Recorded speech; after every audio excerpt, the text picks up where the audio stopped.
ഞാൻ അതൊന്നുകൂടെ പറയാം കേട്ടോ.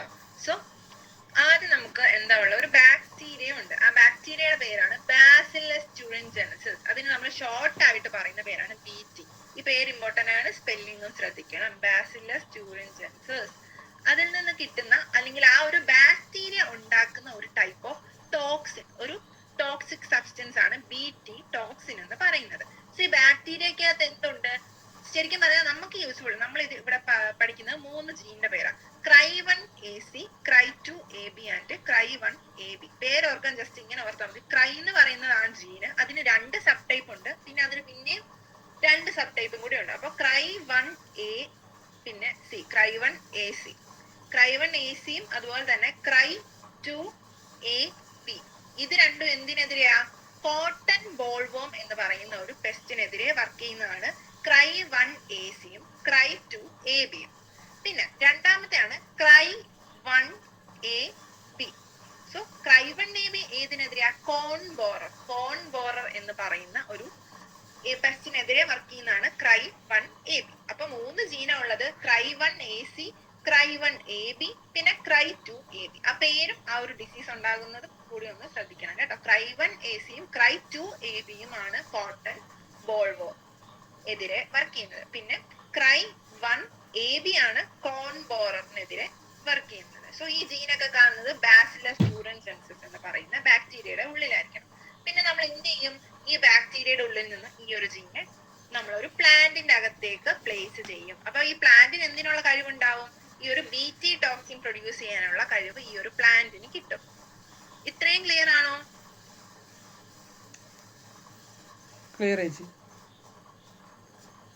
ഓക്കെ. അപ്പം ബാക്ടീരിയക്ക് ടോക്സിൻ ഉണ്ടാക്കാനുള്ള കഴിവുണ്ട്. സോ നമ്മൾ എന്ത് ചെയ്തു? ആ ബാക്ടീരിയക്കകത്ത് നിന്ന് നമുക്ക് ആവശ്യമായിട്ടുള്ള ജീൻസ്, 3 ജീൻസ് ഉണ്ട്. അതിന് നമ്മൾ ഈ ഒരു പ്ലാന്റിനകത്തേക്ക് ബയോടെക്നോളജി വഴി, ജീൻ എഡിറ്റിംഗ് വഴി നമ്മൾ അതിനെ പ്ലേസ് ചെയ്തു. സോ ഇപ്പൊ ഈ പ്ലാന്റിന് എന്തിനുള്ള കഴിവുണ്ടായിരിക്കും?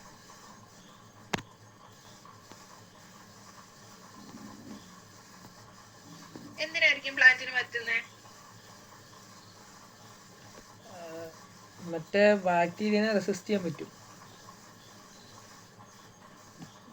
ബാക്ടീരിയനെ റെസിസ്റ്റ് ചെയ്യാനല്ല, BT ടോക്സിൻ പ്രൊഡ്യൂസ് ചെയ്യാൻ, ടോക്സിൻ ഉണ്ടാക്കാൻ പറ്റും. എന്തോ ടോക്സിൻ പ്രൊഡ്യൂസ് ചെയ്യാൻ, BT ടോക്സിൻ പ്രൊഡ്യൂസ് ചെയ്യാൻ പറ്റും. അതാണ് നമ്മുടെ ഈ ഒരു പ്ലാന്റിന് ഈ ഒരു ടോക്സിൻ പ്രൊഡ്യൂസ് ചെയ്യാൻ പറ്റും. കാരണം എന്താ? ബാക്ടീരിയയിലെ ടോക്സിൻ പ്രൊഡ്യൂസ് ചെയ്യും പ്ലാന്റിനകത്തുണ്ട്. അതുകൊണ്ട് ഈ ഒരു പ്ലാന്റിനും ഈ ഒരു സെയിം BT ടോക്സിനെ പ്രൊഡ്യൂസ് ചെയ്യാനായിട്ട് പറ്റും. പിന്നെ ഈ BT ടോക്സിൻ എന്ന് പറയുന്നത് ഈ പ്ലാന്റിൽ ഇരിക്കുന്ന സമയത്ത് ഒരു ഇനാക്റ്റീവ് പ്രോടോക്സിൻ, ടോക്സിൻ ആവുന്നതിന് മുമ്പുള്ള ഫോമിനെയാണ് പ്രോടോക്സിൻ എന്ന് നമ്മൾ പറയുന്നത്. പ്രോടോക്സിൻ എന്ന് പറയുന്നത്. ആൻഡ് ഈ പ്രോടോക്സിൻ എന്താ? ഇനാക്റ്റീവ് ആയിരിക്കും. അത് ടോക്സിൻ ആയിട്ട് വർക്ക് ചെയ്യില്ല. അതിന് ആക്റ്റീവ് ആയിട്ടുള്ള കണ്ടീഷൻ കപ്പാസിറ്റി ഇല്ല. സോ ഇങ്ങനെ ഇരിക്കുന്ന ആ ഒരു പ്ലാന്റിലേക്ക് എന്ത് ചെയ്യും? ഒരു ഇൻസെക്ട് അല്ലെങ്കിൽ ഒരു പെസ്റ്റ് വന്ന് അറ്റാക്ക് ചെയ്ത് കഴിയുമ്പോൾ ഈ ഒരു BT ടോക്സിനും കൂടെ അതിന്റെ ഉള്ളിലേക്ക് ഇൻജസ്റ്റ് ആവും, അതിന്റെ ഉള്ളിലേക്ക് എത്തും. അങ്ങനെ എത്തിക്കഴിയുന്ന സമയത്ത് ഈ പെസ്റ്റ് അല്ലെങ്കിൽ ആ ഒരു ഇൻസെക്ട്, എന്തെങ്കിലും പ്രാണിയോ എന്തെങ്കിലും ആയിക്കോട്ടെ, ആ ഒരു ജീവിയുടെ ഗട്ടിൽ വെച്ച് അതിന്റെ ഡൈജസ്റ്റീവ് സിസ്റ്റത്തിന്റെ pH എന്ന് പറയുന്നത് ആൽക്കലൈൻ pH ആയിരിക്കും. ആൽക്കലൈൻ എന്ന് വെച്ചാൽ എന്താ? ബേസിക് ആയിട്ടുള്ള 7 to 14 ഇടയിലുള്ളതാണ് ആൽക്കലൈൻ ആയിട്ടുള്ള pH. സോ ഒരു ആൽക്കലൈൻ pH എത്തുന്ന സമയത്ത് ഈ പ്രോടോക്സിൻ എന്തായിട്ട് മാറും? അതൊരു ആക്റ്റീവ് ടോക്സിൻ ആയിട്ട് മാറും. സോ ഈ പ്രോടോക്സിൻ ആക്റ്റീവ് ആവണമെങ്കിൽ അവിടെ ആൽക്കലൈൻ pH അത്യാവശ്യമാണ്. ആൽക്കലൈൻ pH ഉണ്ടെങ്കിൽ മാത്രമേ ടോക്സിൻ ആയിട്ട് അതിന് ഫങ്ഷൻ ചെയ്യാൻ പറ്റൂ. സോ അത് എവിടെയാ ഉള്ളത്? ഇൻസെക്ടിന്റെ ഗട്ടില്, ഇൻസെക്ടിന്റെ ഡൈജസ്റ്റീവ് സിസ്റ്റത്തിൽ, അതിന്റെ സ്റ്റൊമക്കിലാണ് ഈ ഒരു ആൽക്കലൈൻ pH ഉള്ളത്. സോ ഈ സ്റ്റൊമക്കിലെ ആൽക്കലൈൻ pHൽ വരുന്ന സമയത്ത് BT ടോക്സിൻ ആക്ടിവേറ്റ് ആവും. ആക്റ്റീവ് ആയി കഴിഞ്ഞ് അതിന്റെ ഗട്ടിലെ ചെറിയ ചെറിയ പോർസ് ഫോം ചെയ്യും. അതായത് അതിനകത്ത് ശരിക്കും പറഞ്ഞാൽ ഒരു എപ്പിത്തീലിയൽ ലൈനിങ് ഉണ്ട്. നമ്മുടെ മനുഷ്യരുടെ ആണെങ്കിൽ സ്റ്റൊമക്കിനകത്ത് സെല്ലിന്റെ ലൈനിങ് ഇല്ലേ, അതുപോലെ ഈ ഒരു ഇൻസെക്ടിന്റെ സ്റ്റൊമക്കിലുള്ള എപ്പിത്തീലിയൽ ലൈനിങ്ങിൽ അത് പോർസ് ക്രിയേറ്റ് ചെയ്യും. അങ്ങനെ സ്വെല്ലിംഗ് ഒക്കെ ഉണ്ടായി ആ സെൽസ് നശിച്ചു പോകും. സോ അതിന്റെ ഗട്ട് ഡിസ്ട്രോയ് ചെയ്യപ്പെടുന്ന വഴിയാണ് ആ ഒരു പെസ്റ്റ് നശിച്ചു പോകുന്നത്. ഇത്രയും ക്ലിയർ ആണോ?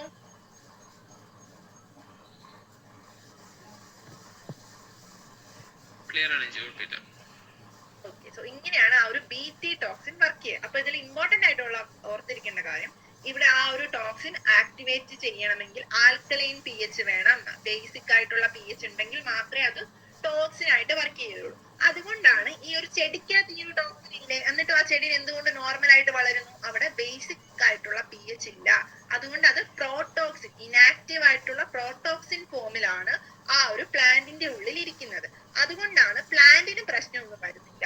പക്ഷെ ഗട്ട് ഓഫ് ദ ഇൻസെക്റ്റിന്റെ ഗട്ടിൽ pH ആൽക്കലൈൻ ആണ്. അതുകൊണ്ടാണ് അവിടെ ചെല്ലുമ്പോൾ ഇത് ആക്റ്റീവ് ആകുന്നതും ആ ഒരു ടോക്സിൻ ആ ഒരു പെസ്റ്റിനെ അഫക്ട് ചെയ്യുന്നത്. സോ ഇങ്ങനെയാണ് BT ടോക്സിൻ വർക്ക് ചെയ്യുന്നത്. അത് വളരെ ഇമ്പോർട്ടന്റ് ആണ് ഈ ചാപ്റ്ററിൽ. ബാസിലസ് ട്യൂറിൻജനസിന്റെ ടോക്സിനും അതെങ്ങനെ വർക്ക് ചെയ്യുന്നു എന്നുള്ള കാര്യം. പിന്നെ നമ്മൾ BT കോട്ടന്റെ കാര്യം പറഞ്ഞു അല്ലെ. BT കോട്ടൺ എന്ന് വെച്ചാൽ ഇത്രേ ഉള്ളൂ, ജനറ്റിക്കലി മോഡിഫൈഡ് ആയിട്ടുള്ള കോട്ടൺ ആയത്. ഇതിനകത്ത് BT എന്ന് പറയുന്ന ബാക്ടീരിയയുടെ ഈ ഒരു ക്രൈജീനെ നമ്മൾ കാര്യം പറഞ്ഞില്ലേ, 3 ടൈപ്പ് ഓഫ് ക്രൈജീൻ, ഈ ഒരു ക്രൈജീനെ ആഡ് ചെയ്തിട്ടുണ്ട്. സോ അങ്ങനെ കിട്ടിയ ഒരു ജനറ്റിക്കലി മോഡിഫൈഡ് കോട്ടൺ ആണ് BT കോട്ടൺ. ഇതിന് എന്തുണ്ട്? ഇതിന് ഈ പെസ്റ്റ് റെസിസ്റ്റൻസ് കൂടുതലായിട്ടുണ്ട്. അതുകൊണ്ടാണ് ഇതിന് നമ്മള് ഇതിന് എന്തിനുള്ള കപ്പാസിറ്റി ഉണ്ട്? അതുകൊണ്ട് ഇതിന് ലെപ്പിഡോപ്റ്ററൻസ് അല്ലെങ്കിൽ ക്ലിയോപ്റ്ററൻസ് ആൻഡ് ഡിപ്റ്ററൻസ്, ഈ മൂന്നെന്ന് പറയുന്നത് ഒരു ഇൻസെക്ടിന്റെ ഫാമിലിയാണ്. ഈ 3 ടൈപ്പ് ഓഫ് ഇൻസെക്ട് ഫാമിലീസ്, അതിനകത്ത് ഒത്തിരി അധികം ഇൻസെക്ട്സ് ഉണ്ട് കേട്ടോ. ഈ 3 ഫാമിലീസിനെയും അതിനെ റെസിസ്റ്റ് ചെയ്യാനായിട്ട് സാധിക്കും. സോ BT കോട്ടൺ അതുകൊണ്ട് വളർത്തുന്ന സമയത്ത് എന്താ, അവിടെ അതിന് കുറച്ച് ടൈപ്പ് ഓഫ് ഡിസീസസ് മാത്രമേ ബാധിക്കുകയുള്ളൂ. അതിന് കൂടുതൽ ഡിസീസസിനെയും റെസിസ്റ്റ് ചെയ്യാനുള്ള കപ്പാസിറ്റി ഉണ്ട്. പിന്നെ നമ്മൾ ആ ടോക്സിൻ കോഡ് ചെയ്യുന്ന ജീനിന്റെ പേര് പറഞ്ഞില്ലേ, ഇതേ ക്രൈജീൻ, CRY ജീനാണ്. ക്രൈജീൻ ആണ് ആ ഒരു ടോക്സിൻ കോഡ് ചെയ്യുന്നത്. അതിന് 3 വേരിയേഷൻസ് ഉണ്ട്. Cry1, ശരിക്കും അതിലധികം 3-4 വേരിയേഷൻസ് ഉണ്ട്. നമുക്ക് 3 എണ്ണം മാത്രം പറഞ്ഞാൽ മതി. Cry1 AC, Cry2 AB. അത് രണ്ടും എന്തിനു ഫങ്ഷൻ ചെയ്യുന്നു? കോട്ടൺ ബോൾവോമിനെതിരെ വർക്ക് ചെയ്യുന്നു. പിന്നെ Cry1 AB എതിനെതിരെ വർക്ക് ചെയ്യുന്നു? കോൺ ബോറർ എന്ന് പറയുന്ന ഡിസീസസിനെതിരെ വർക്ക് ചെയ്യുന്നതാണ് Cry1 AB. അപ്പൊ ആ ജീൻസിന്റെ പേരും കൂടി ഓർത്തിരിക്കുക. ഓക്കെ അല്ലേ? അത് ചേച്ചി ഒരു ഡൗട്ട് ചോദിച്ചോട്ടെ. അപ്പൊ ഈ നമ്മുടെ ഈ പോയിസൺ ഒക്കെ എന്ന് വെച്ചാൽ ഈ മറ്റേ വെനമൊക്കെ ഇല്ലേ, ഈ വെനമൊക്കെ പാമ്പിന്റെ അകത്ത് ഇനാക്റ്റീവ് ആയിട്ടാണോ ഇരിക്കുന്നത്? അതുകൊണ്ടാണോ പാമ്പ് ചത്തുപോകത്തെ?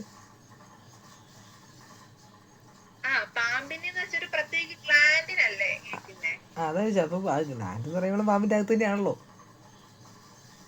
അതെ, പക്ഷെ അതിനെ അഫക്ട് ചെയ്യാത്ത കാരണം എന്ന് വെച്ചാൽ അതിന് ചില സാധനം നമുക്ക് മനുഷ്യരെ അഫക്ട് ചെയ്യും, പക്ഷെ വേറെ ആ ജീവികളെ അത് അഫക്ട് ചെയ്യാണ്ടിരിക്കും. അങ്ങനെയൊക്കെ ഇല്ലേ ഇപ്പം ചില അസുഖങ്ങളൊക്കെ ആണെങ്കിലും.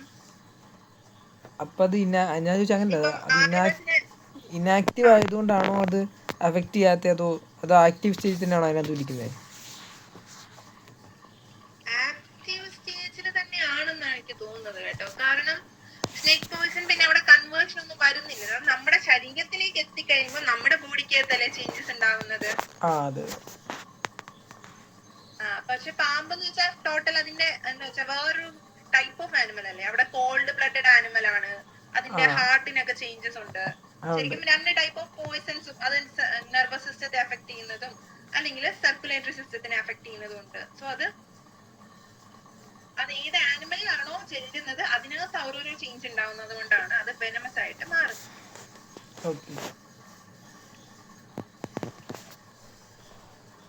അപ്പൊ നമുക്ക് ഇന്നത്തെ പോർഷനിലേക്ക് നോക്കാം കേട്ടോ. Pest resistant plants. So several nematodes parasite a wide variety of plants and animals including human beings. Nematodes-ന് വെച്ച് ഏതാ കഴിഞ്ഞ കൊല്ലം +1 പഠിച്ചില്ലേ, വേംസിന്റെ 2 ക്ലാസ്സസ്. സോ വേംസ് ഒക്കെ വരുന്നത് നെമറ്റോഡ്സിനാണ്. And a nematode Melodica incognita infect the roots of tobacco plant and cause great reduction in the yield. So ഈ ചില nematodes പോലുള്ള ജീവികൾ അതിന് എന്തിനുള്ള കഴിവുണ്ട്? പ്ലാന്റിന്റെ റൂട്ട്, അതായത് ടൊബാക്കോ പ്ലാന്റിന്റെ റൂട്ടിനെ അഫക്ട് ചെയ്യുന്ന ഒരു നെമറ്റോഡാണ് മെലോഡിഗൈന ഇഗ്നോഗ്നിറ്റ. സോ അതുപോലെയുള്ള നെമറ്റോഡ്സ് പ്ലാന്റ്സിനെ അഫക്ട് ചെയ്ത് കഴിയുമ്പോൾ അവിടെ ഈൽഡ് കുറയും. നമുക്ക് എന്താ ആവശ്യം? നല്ല ഈൽഡ് കിട്ടുന്നതാണ് നമ്മുടെ എയിം.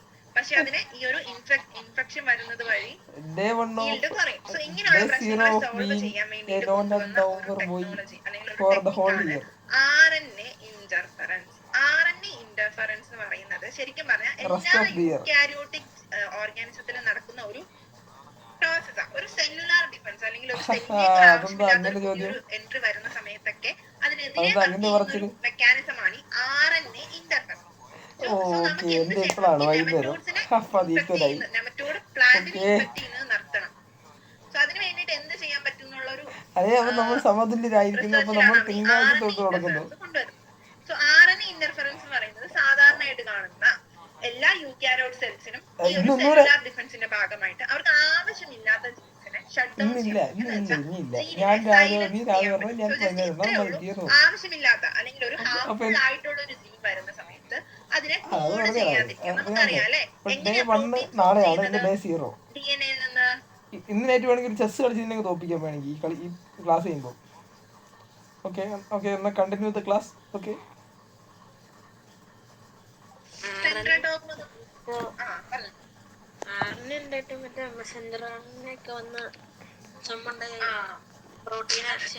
അമിനോ ആസിഡിനെ കൊണ്ടുവന്നിട്ട്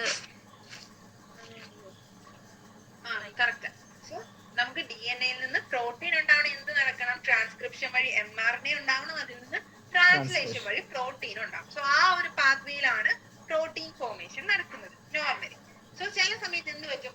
സാധാരണയായിട്ട് വരേണ്ടത് ഒരു, നമുക്കറിയാം RNAക്ക് എത്ര സ്ട്രാൻഡ് ഉണ്ട്? എത്ര സ്ട്രാൻഡ് ഉണ്ട് RNAക്ക്? സിംഗിൾ സ്ട്രാൻഡ് ആണ് ജി, ഒറ്റ സ്ട്രാൻഡ്.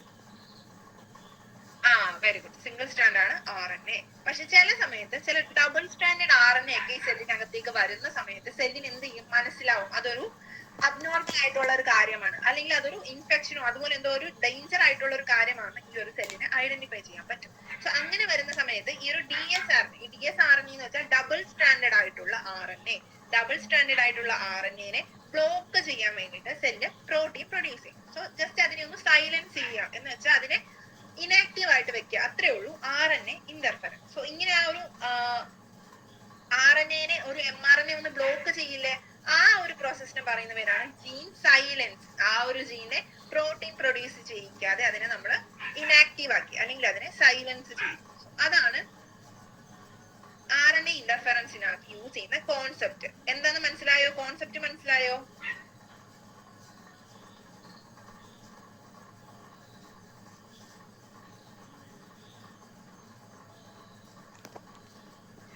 കുഴപ്പമില്ല. ഓക്കെ,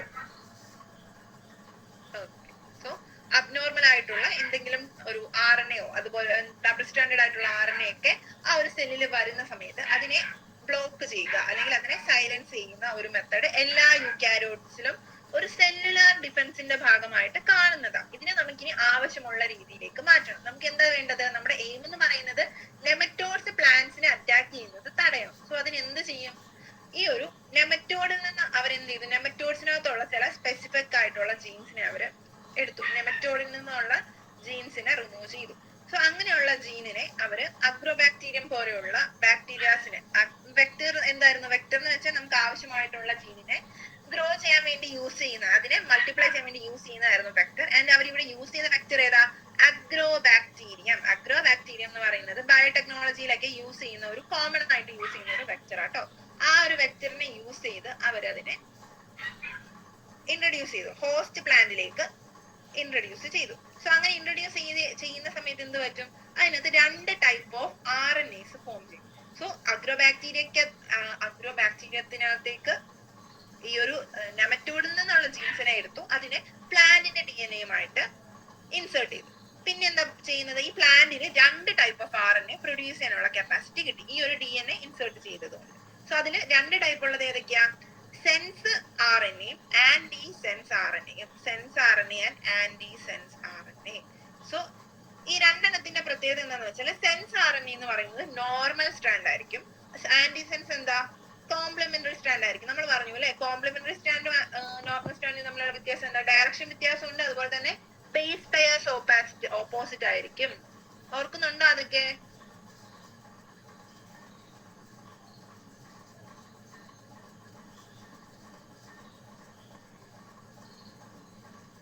ഓർക്കുന്നുണ്ടോ അതൊക്കെ? ചെറിയ ഓർമ്മക്കുറവുണ്ട് ചേച്ചി, കുറച്ചായിട്ട് ഓർക്കുന്നുള്ളൂ. എന്നാലും കുഴപ്പമില്ല, ഓർക്കുന്നുണ്ട്. കോംപ്ലിമെന്ററി എന്ന് വെച്ചാൽ ഇത്രേ ഉള്ളൂ. ഇപ്പം ഈ ഒരു സ്ട്രാൻഡിന്റെ ഇവിടുത്തെ 5' എൻഡ് ആണ്, ആൻഡ് ഇത് 3' എൻഡ് ആണ്. ആൻഡ് ഇവിടെ ഇവിടെ നമ്മുടെ കോംപ്ലിമെന്ററി സ്ട്രാൻഡ് ഉണ്ട്, അതിൽ 3' എൻഡ് ആയിരിക്കും വരാ, 5' എൻഡ് ആയിരിക്കും വരാ. ആൻഡ് ഇവിടെ എന്തായിരിക്കും? ഇവിടെ അഡിനിൻ വരികയാണെങ്കിൽ അതിന്റെ ഓപ്പോസിറ്റ് DNA ആണെങ്കിൽ ഏതാ വരാ? അതോർക്കുന്നില്ലേ? തൈമിൻ. ആ, തൈമിൻ. അതേസമയം ഓക്കെ, RNA ആണെങ്കിലോ? യുറാസിൽ. യുറാസിൽ. സോ ഗ്വാനിൻ ആണെങ്കിൽ അതിന്റെ ഓപ്പോസിറ്റ് സൈറ്റോസിൻ വരും. സോ അങ്ങനെ ഇനിയിപ്പോ നേരെ തിരിച്ചും വരാം. സോ ഇതാണ് കോംപ്ലിമെന്ററി പെയർ വരുന്നത്. അപ്പൊ അതില് സെൻസും ഉണ്ട്, ആന്റിസെൻസും RNA ഉണ്ടാവും. അതിൽ സെൻസ് RNA എന്ന് പറയുന്നത് നോർമൽ സ്ട്രാൻഡ് ആയിരിക്കും, ആന്റിസെൻസ് RNA എന്ന് പറയുന്നത് കോംപ്ലിമെന്ററി സ്ട്രാൻഡ് ആയിരിക്കും. എന്നിട്ട് ഇത് രണ്ടിനും കൂടി എന്ത് ചെയ്യാൻ പറ്റും? പെയർ ചെയ്യാൻ പറ്റും അല്ലേ? നമുക്കറിയാം ഓപ്പോസിറ്റ് ആയിട്ടുള്ള നൈട്രജൻ ബേസസ് ആയിരിക്കും ഡബിൾ സ്ട്രാൻഡ് ആയിട്ട് പെയർ ചെയ്യുന്നത്. ഈ ഒരു 5' 3' കൂടെ പെയർ ചെയ്യും, ഈ ഒരു 3' 5' കൂടെ പെയർ ചെയ്യും. സോ അങ്ങനെ പെയർ ചെയ്ത് ഒരു ഡബിൾ സ്റ്റാൻഡേർഡ് ആയിട്ടുള്ള RNA ഫോം ചെയ്യും. മനസ്സിലായോ? ആൻഡ് ഈ ഡബിൾ സ്റ്റാൻഡേർഡ് RNA എന്താ ചെയ്യുന്നത്? ഇതെന്ത് ചെയ്യും? ഇതൊരു RNA ഇന്റർഫെറൻസ് മെക്കാനിസത്തിനെ ട്രിഗർ ചെയ്യും, അതിനെ ആക്ടിവേറ്റ് ചെയ്യും. നമ്മൾ പറഞ്ഞു ഡബിൾ സ്റ്റാൻഡേർഡ് RNA വരുന്ന സമയത്ത് സെല്ല് വിചാരിക്കും അത് അറ്റാക്ക് ചെയ്യുമെന്ന് ആരോ ആന്ന് കരുതി അതിനെ പ്രോട്ടീൻ പ്രൊഡ്യൂസ് ചെയ്യാനായിട്ട് നിർത്തത്തില്ല, അതിനെ സൈലൻസ് ചെയ്യും. സോ ഇങ്ങനെ ഒരു ആന്റിസെൻസും സെൻസും RNA ഫോം ചെയ്ത് അത് മെർജ് ചെയ്തൊരു ഡബിൾ സ്റ്റാൻഡേർഡ് RNA ഫോം ചെയ്തു. അങ്ങനെ ആ ഒരു RNA ഫോം ചെയ്ത് കഴിഞ്ഞപ്പോഴത്തേക്ക് അതൊരു ഡബിൾ സ്റ്റാൻഡേർഡ് RNA ചെന്ന് RNA ഇന്റർഫെറൻസിനെ ആക്ടിവേറ്റ് ചെയ്യും. സോ ഇനി എന്താ പറ്റുന്നത്? ഇനി ഒരു നെമറ്റോഡ് വന്ന് ഈ ഒരു പ്ലാന്റിനെ ഈറ്റ് ചെയ്യുന്ന സമയത്ത്, ഈ ഒരു പ്ലാന്റിനെ അറ്റാക്ക് ചെയ്യുന്ന സമയത്ത് ഈ നെമറ്റോഡിന്റെ ഉള്ളിലേക്ക് ഈ ഒരു ജീൻസ് ഒക്കെ വരില്ലേ? അങ്ങനെ വരുന്ന സമയത്ത് ഈ ഒരു നെമറ്റോഡിനകത്ത് ചെല്ലുമ്പോ സമയത്ത് ഈ ഒരു ഡബിൾ സ്റ്റാൻഡേർഡ് RNA എന്തോ അൺവാണ്ടഡ് ആയിട്ടുള്ള ഒരു കാര്യമാണെന്ന് കരുതി ആ ഒരു mRNA അതിനെ സൈലൻസ് ചെയ്യും. സോ അങ്ങനെ സൈലൻസ് ചെയ്യുന്ന സമയത്ത് പ്രോട്ടീൻ പ്രൊഡ്യൂസ് ചെയ്യാൻ പറ്റാതെ ആ ഒരു ബോം ഡൈ ചെയ്യും. സോ ഇങ്ങനെയാണ് RNA ഇന്റർഫെറൻസ് വർക്ക് ചെയ്യുന്നത്. ഒന്നുകൂടെ പറയട്ടെ അത്. സിമ്പിൾ ആയിട്ട് പറയുകയാണെങ്കിൽ നമ്മുടെ എല്ലാവരുടെയും സെല്ലിലും യൂക്കാരിയോട്സിന്റെ എല്ലാ സെൽസിലും എന്തിനുള്ള കപ്പാസിറ്റി ഉണ്ട്? RNA ഇന്റർഫെറൻസിനുള്ള കപ്പാസിറ്റി ഉണ്ട്. അതെന്ന് വെച്ചാൽ ഇത്രയേ ഉള്ളൂ. എന്തെങ്കിലും ഒരു നോർമൽ സെൽസിന് എന്താ പറ്റുന്നത്? DNA യിൽ നിന്ന് mRNA ഫോം ചെയ്യും, mRNA യിൽ നിന്ന് പ്രോട്ടീൻ ഫോം ചെയ്യും. പക്ഷെ എന്തെങ്കിലും അബ്നോർമൽ കണ്ടീഷൻ വരുന്ന സമയത്ത് ഒരു ഡബിൾ സ്റ്റാൻഡേർഡ് RNA ഫോം ചെയ്യുകയാണെങ്കിൽ, അങ്ങനെ ഒരു ഡബിൾ സ്റ്റാൻഡേർഡ് RNA ഫോം ചെയ്യുമ്പോൾ ആ സെല്ല് അതൊരു ഡേഞ്ചർ ആണെന്ന് മനസ്സിലാക്കി അവിടെ പ്രോട്ടീൻ പ്രൊഡ്യൂസ് ചെയ്യില്ല. അവിടെ ഒരു വേറൊരു mRNA വന്ന് അതിനെ ബ്ലോക്ക് ചെയ്യും. പ്രോട്ടീൻ പ്രൊഡ്യൂസ് ചെയ്യാത്ത ഒരു mRNA വന്ന് ബ്ലോക്ക് ചെയ്ത് അവിടെ ജീൻ സൈലൻസ് ചെയ്യും. ജീൻ എന്ത് പറ്റും? ജീൻ സൈലൻസ് ചെയ്യപ്പെടും. സോ അങ്ങനെ വരുന്ന ഒരു കണ്ടീഷൻ ആണ് RNA ഇന്റർഫെറൻസ്. നമുക്കിത് എല്ലാ യൂക്കാരിയോട്ടിക് സെൽസിലും സെല്ലുലാർ ഡിഫൻസിന്റെ ഭാഗമായിട്ട് കാണാൻ പറ്റും. സോ നമുക്ക് ഈ ഒരു നെമറ്റോഡ് പ്ലാന്റിനെ അറ്റാക്ക് ചെയ്യുന്ന ഒരു പ്രശ്നം മാറ്റാൻ വേണ്ടിയിട്ട് നമ്മൾ നെമറ്റോഡിലെ RNA ഇന്റർഫെറൻസിന് വേണം യൂസ് ചെയ്യാൻ. അതിനു വേണ്ടിയിട്ട് ജീൻ എഡിറ്റിംഗ് വഴി നമ്മൾ നെമറ്റോഡിൽ നിന്നുള്ള സ്പെസിഫിക് ജീൻസിനെ എടുത്തു. എന്നിട്ട് അതിനെ അഗ്രോ ബാക്ടീരിയത്തിന്റെ വെക്ടറുമായിട്ട് യൂസ് ചെയ്ത് അതിനെ നമ്മുടെ ഹോസ്റ്റ് പ്ലാന്റിലേക്ക് അതിനെ ഇൻട്രൊഡ്യൂസ് ചെയ്തു. സോ അങ്ങനെ ഇൻട്രൊഡ്യൂസ് ചെയ്ത് കഴിയുമ്പോഴത്തേക്ക് എന്ത് പറ്റും? ആ ഒരു നെമറ്റോഡിന് ഉണ്ടാക്കാൻ പറ്റുന്ന ആ ഒരു പ്രോട്ടീന്റെ ജീൻ ഇപ്പോൾ ഉള്ളത് പ്ലാന്റിനകത്താണ്. പ്ലാന്റ് അതിനുള്ള RNA പ്രൊഡ്യൂസ് ചെയ്യും. 2 ടൈപ്പ് ഓഫ് RNA ഇവിടെ പ്രൊഡ്യൂസ് ചെയ്യും, സെൻസ് RNAയും ആന്റി സെൻസ് RNAയും. ആൻഡ് ഇതിന്റെ പ്രത്യേകത എന്താ? സെൻസ് RNA എന്ന് പറയുന്നത് നോർമൽ സ്ട്രാൻഡും ആന്റി സെൻസ് RNA എന്ന് പറയുന്നത് കോംപ്ലിമെന്ററി സ്ട്രാൻഡുമാണ്. സോ ഈ 2 സ്ട്രാൻഡ്സും കൂടി ജോയിൻ ചെയ്ത ഒരു ഡബിൾ സ്റ്റാൻഡേർഡ് ആയിട്ടുള്ള RNA ഫോം ചെയ്യും. നമുക്കറിയാം അല്ലെ? ഈ ഡബിൾ സ്റ്റാൻഡേർഡ് RNA എന്ത് ചെയ്യും? ഡബിൾ സ്റ്റാൻഡേർഡ് RNA നെമറ്റോഡിന്റെ ഉള്ളിൽ ചെന്ന് അതിന്റെ RNA ഇന്റർഫെറൻസിനെ ആക്ടിവേറ്റ് ചെയ്യും, ട്രിഗർ ചെയ്യും. സോ അങ്ങനെ ഒരു RNA ഇന്റർഫെറൻസ് ട്രിഗർ ചെയ്യുന്ന സമയത്ത് എന്ത് പറ്റും? ആ ഒരു നെമറ്റോഡ് വിചാരിക്കും അത് അറ്റാക്ക് ചെയ്യാൻ വന്ന എന്തോ സംഭവമാണെന്ന് കരുതി അതിന്റെ സെല്ലുലാർ മിഷനറീസ്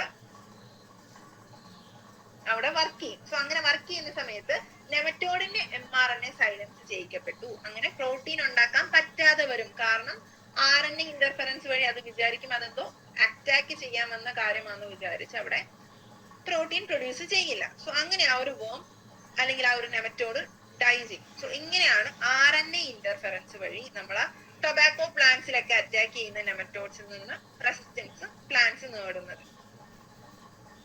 ക്ലിയർ ആണോ അത്?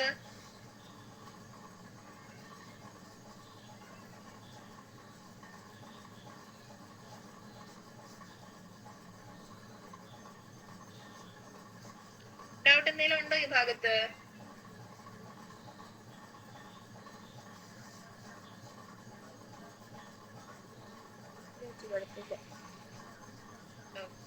സോ പിന്നെ നമ്മൾ പറഞ്ഞതില് ഒരു ട്രാൻസ്ജെനിക് പ്ലാന്റ് എന്നൊരു വേർഡ് ഉണ്ടോ? Transgenic plant. ട്രാൻസ്ജെനിക് പ്ലാന്റ് എന്ന് വെച്ചാൽ ഇത്രേ ഉള്ളൂ, ജനറ്റിക്കലി മോഡിഫൈഡ് ആയിട്ടുള്ള അങ്ങനെയുള്ള പ്ലാന്റ്സിന് പറയുന്ന പേരാണ് ട്രാൻസ്ജെനിക് പ്ലാന്റ്. പിന്നെ ഇവിടെ പിക്ചർ കൊടുത്തിട്ടുണ്ട് ഫിഗർ 12.2. സോ ഇതില് ആദ്യത്തെ എന്ന് വെച്ചാൽ എന്താ, അതിനകത്ത് വെച്ചാൽ നമുക്ക് ചെറിയ ചെറിയ നോഡ് കാണും അല്ലെ, ഈ റൂട്ടിനകത്ത് ചെറിയ ചെറിയ ബൾജസ് കാണും. ആൻഡ് ബി പാർട്ട് നോക്കിക്കേ, ബി എന്ന് പറയുന്നത് അത് ട്രാൻസ്ജെനിക് ആയിട്ടുള്ള പ്ലാന്റ് ആണ്. അതിനകത്ത് എന്താ, അതിനകത്ത് ഇൻഫെക്ട് ചെയ്യിച്ചു, നെമറ്റോഡിനെ കൊണ്ട് ഇൻഫെക്ട് ചെയ്യാൻ നോക്കിയിട്ടും അതിനകത്ത് എന്ത് ആവുന്നില്ല, ഇൻഫെക്ഷൻ ആവുന്നില്ല. കാരണം നെമറ്റോഡ്സ് ഒക്കെ പ്രോട്ടീൻ പ്രൊഡ്യൂസ് ചെയ്യാൻ പറ്റാതെ അത് സർവൈവ് ചെയ്യാൻ പറ്റാണ്ട് വരും. സോ അതുകൊണ്ട് ഈ ഒരു B plant, transgenic പ്ലാന്റിനെ nematodes attack ചെയ്യില്ല.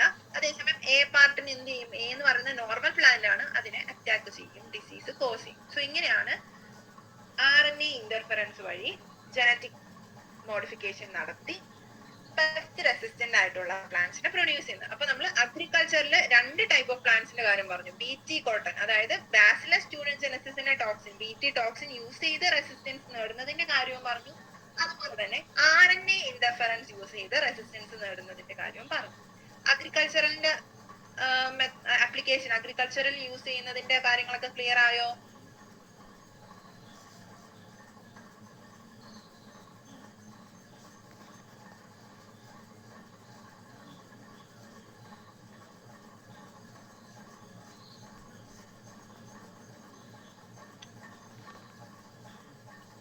ക്ലിയർ ആയോ? ഡൗട്ട് എന്തെങ്കിലും ഉണ്ടോ?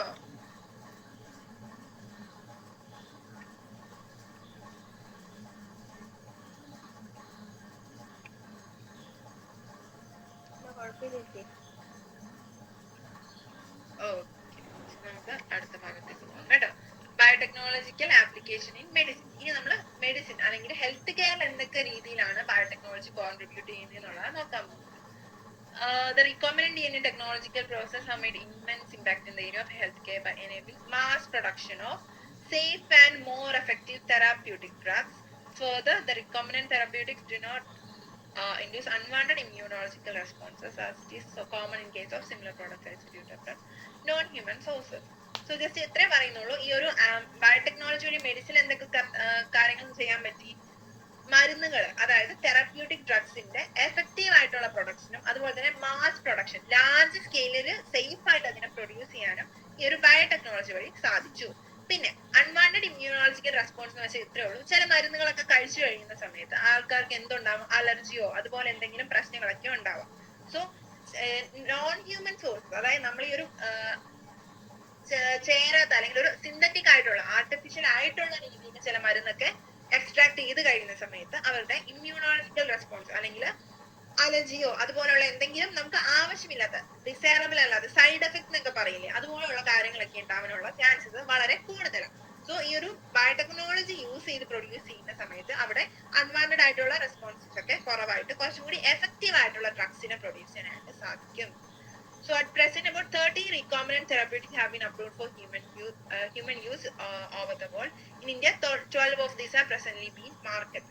അതെന്താ നമുക്ക് അവസാനം പറയാം കേട്ടോ. ഈ ചില മരുന്നുകൾ ഇപ്പം അത് നമുക്ക് പ്രൊഡ്യൂസ് ചെയ്യാൻ പറ്റിയെങ്കിലും അതിനെ നമ്മൾ ഹ്യൂമൻസിലേക്ക് എത്തിക്കാൻ അല്ലെങ്കിൽ മനുഷ്യർക്ക് അത് കൊടുക്കണമെങ്കിൽ നമുക്ക് അതിന് കുറച്ച് ട്രയൽസ്, ക്ലിനിക്കൽ ട്രയൽസ് ഒക്കെ കഴിഞ്ഞാൽ മാത്രമേ പറ്റുള്ളൂ. സോ വേൾഡിൽ ഓൾമോസ്റ്റ് 30 റിക്കോമിനന്റ് ഡ്രഗ്സിനെ അവർ അപ്രൂവ് ചെയ്തിട്ടുണ്ട്. അതിൽ തന്നെ 12 ഇന്ത്യയിലും അപ്രൂവ്ഡ് ആയിട്ടുള്ളതാണ്. കാരണം അവിടെ കുറച്ച് എത്തിക്കൽ ഇഷ്യൂസ് ഒക്കെ വരുന്നതുകൊണ്ടാണ് എല്ലാം നമ്മൾ അങ്ങനെ അതിനെന്താ എല്ലാം നമ്മൾ അലോ ചെയ്യാത്തത്. ചില മരുന്നുകൾ മാത്രം അതിനെ കുറിച്ച് സ്റ്റഡി ചെയ്ത് അത് ഓക്കെ ആണെന്ന് തോന്നിയാൽ മാത്രമേ അതിനെ നമ്മൾ യൂസ് ചെയ്യാനായിട്ട് അലോ ചെയ്യാറുള്ളൂ. സോ ആദ്യമായിട്ട് നമ്മൾ എന്താ പറയുന്നത്, ജനറ്റിക്കലി എഞ്ചിനീയർഡ് ഇൻസുലിൻ. ഇൻസുലിൻ എന്താ,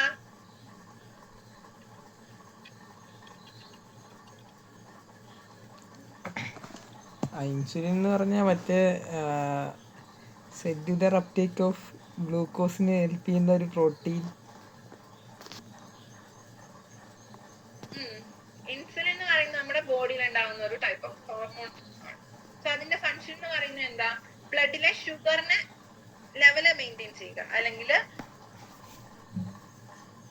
ബ്ലഡ് ഷുഗറിനെ കൺട്രോൾ ചെയ്യാന്നുള്ളതാണ് ഇൻസുലിന്റെ ഫംഗ്ഷൻ. സോ ഇൻസുലിൻ ഉണ്ടാകുന്ന കുറവ്, അങ്ങനെ ഉണ്ടാകുന്ന അസുഖം ഏതാ അറിയാലോ, എല്ലാവർക്കും അറിയാലോ. ഏതസുഖ ഇൻസുലിന്റെ പ്രൊഡക്ഷനിൽ ഉണ്ടാകുന്ന വ്യത്യാസം കാരണം ഉണ്ടാകുന്നത്? Diabetes insipidus. അത് തന്നെ, ഷുഗർ അല്ലെങ്കിൽ ഡയബറ്റിസ്. ആൻഡ് ഡയബറ്റിസ് തന്നെ രണ്ട് ടൈപ്പ് ഉണ്ടാവും കേട്ടോ. ആദ്യത്തെ ടൈപ്പ് എന്ന് വെച്ചാൽ ഇൻസുലിൻ കുറവുണ്ട്. സോ ഇൻസുലിൻ ആണ് ഷുഗറിനെ കൺട്രോൾ ചെയ്യേണ്ടത്, പക്ഷെ ഇൻസുലിൻ എന്താ ശരീരത്ത് കുറവാ. അങ്ങനെ വരുന്ന ഡയബറ്റീസ് ആണ് ടൈപ്പ് 1 ഡയബറ്റീസ് എന്ന് പറയും. സോ നമ്മുടെ പാൻക്രിയാസ് ആണ് ഇൻസുലിനെ പ്രൊഡ്യൂസ് ചെയ്യുന്നത് കേട്ടോ. പാൻക്രിയാസിൽ തന്നെ ബീറ്റ സെൽസ് എന്ന് പറയുന്ന ഒരു ടൈപ്പ് ഓഫ് സെൽസ് ഉണ്ട്. കഴിഞ്ഞ കൊല്ലം പഠിച്ചിട്ടില്ലേ ബീറ്റ സെൽസിന്റെ കാര്യമൊക്കെ?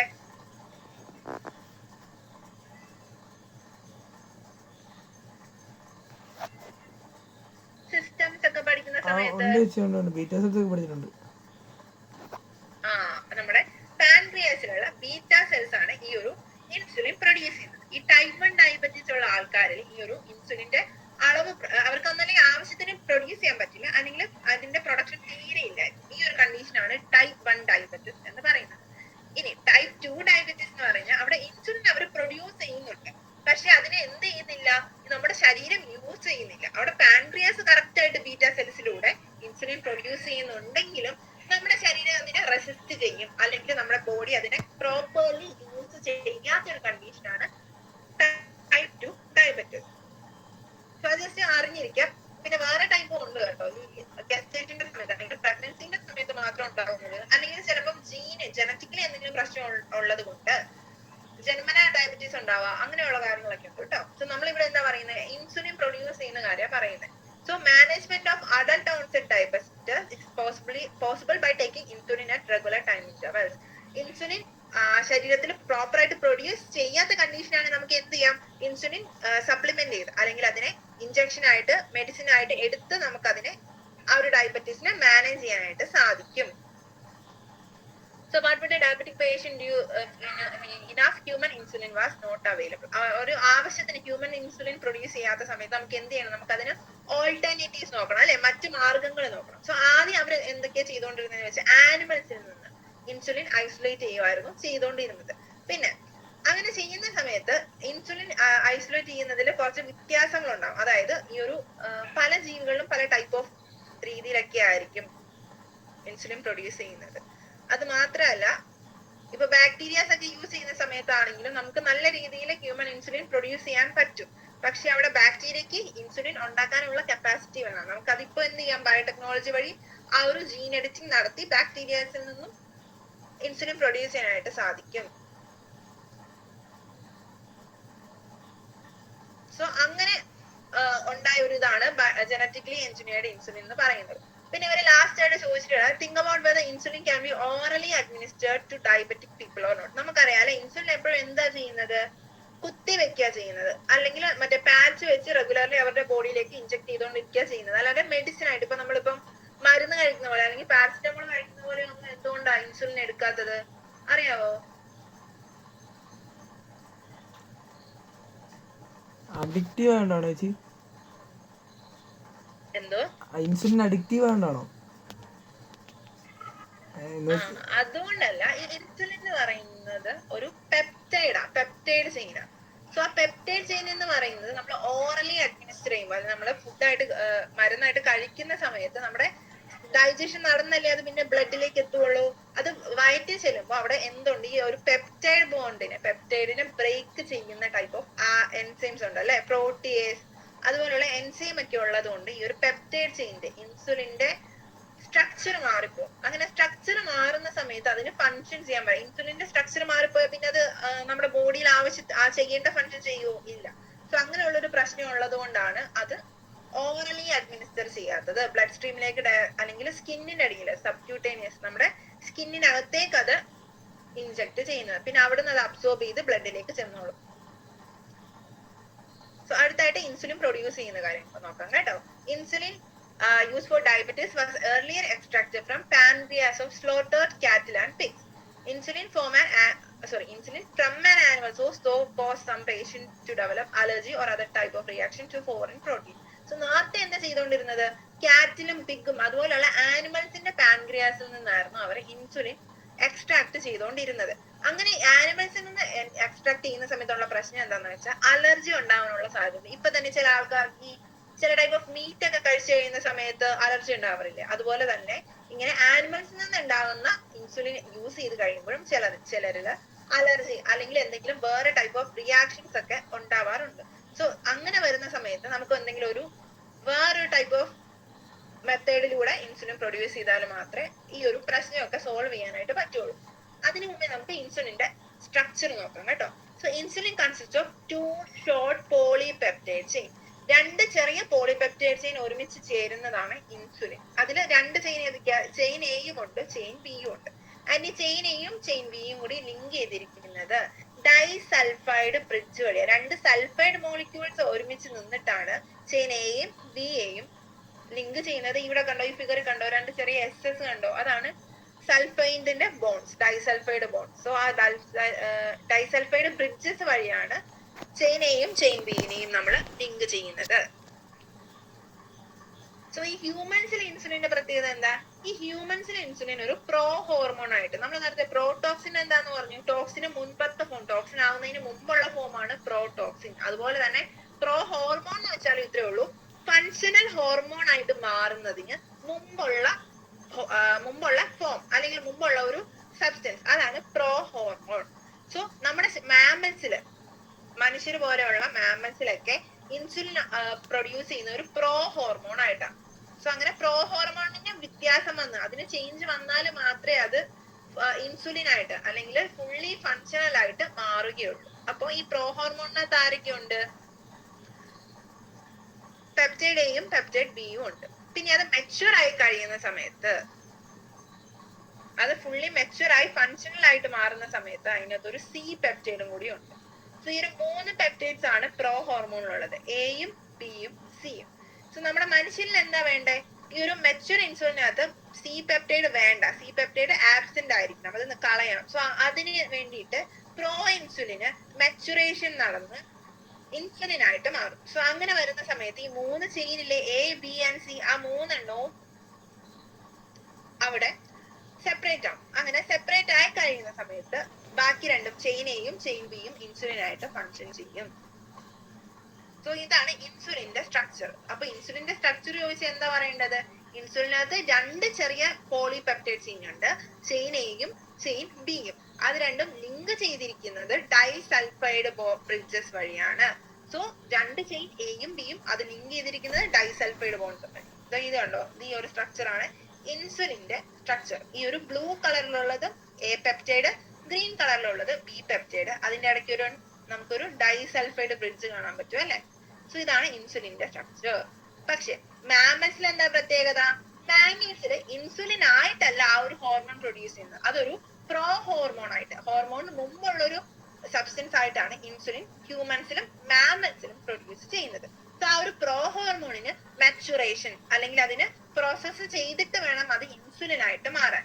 സോ അങ്ങനെ വരുന്ന സമയത്ത് ഹ്യൂമൻസിൽ അല്ലെങ്കിൽ മാമൽസിൽ എന്തുണ്ട്? 3 ചെയിൻ ഉണ്ട്, എയും ബിയും സിയും. അത് ഒരുമിച്ചാണ് അല്ലെങ്കിൽ അത് 3ഉം കൂടി ഒരു ഒറ്റ ചെയിൻ ആയിട്ടാണ് പ്രോ ഇൻസുലിന് കാണുന്നത്. ഇത് കണ്ടോ, ഈ ഒരു ബ്ലൂ പാർട്ട് എന്ന് പറയുന്നത് എ, ഗ്രീൻ ബി, പിന്നെ ആ ഒരു ഗ്രേ ഭാഗമില്ലേ അതെന്ന് പറയുന്നത് സി ചെയിൻ ആട്ടോ.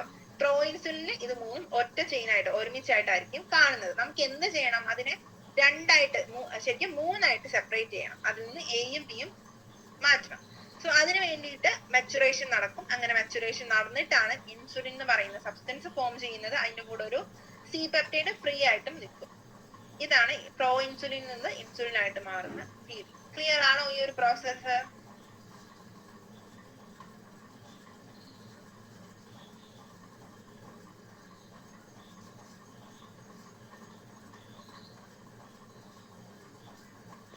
ഓക്കെ ആണോ?